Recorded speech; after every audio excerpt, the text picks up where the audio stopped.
there is a global state in formation. That's what the World Bank, the IMF, the World Trade Organization, NATO, the United Nations, that's what these transnational institutions are.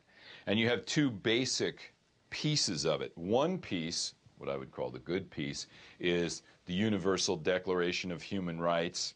Right? Everybody has a right to a job, everybody has a right to health care, education, gender equity, all these kind of basic principles that are really beautiful and very forward-thinking. Thank you, Eleanor Roosevelt, written in San Francisco, my hometown, at the end of World War II, as a way to try and prevent the nastiness, the Holocaust, the racism, the war, the millions of deaths that happened during World War II.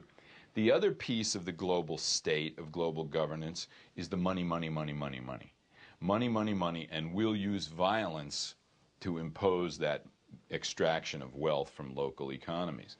So what the global justice movement has been saying is kind of twofold. One, that's wrong to have a small group of people, corporate officials, dominate the entire planet. And two, you have to have an alternative economy that's a grassroots economy, that's a local, green, renewable energy, recycled, organic, bioregionally rooted in the local community, locally controlled, small scale, able to get your hands on the person.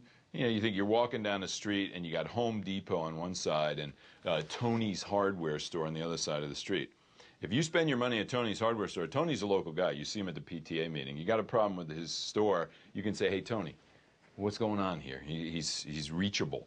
Home Depot, you spend your money at Home Depot, that money's gone to Atlanta, to the home office, and to the shareholders on Wall Street who are God knows who. You couldn't even track them down if you wanted to.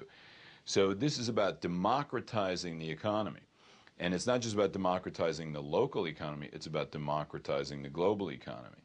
In this debate over U.S. trade legislation, which is part of the global justice movement struggle, things like NAFTA, the Free Trade Area of the Americas, fast-track trade negotiating authority for the president, which takes power away from Congress. Constitution gives Congress the power to make trade treaties.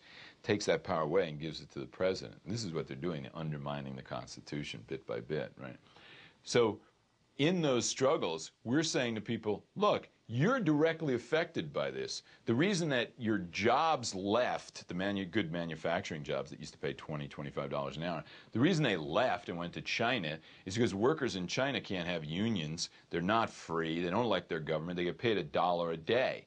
So of course these corporations are going to move there if you let them, because their sole motivation is the bottom line, is maximizing profits.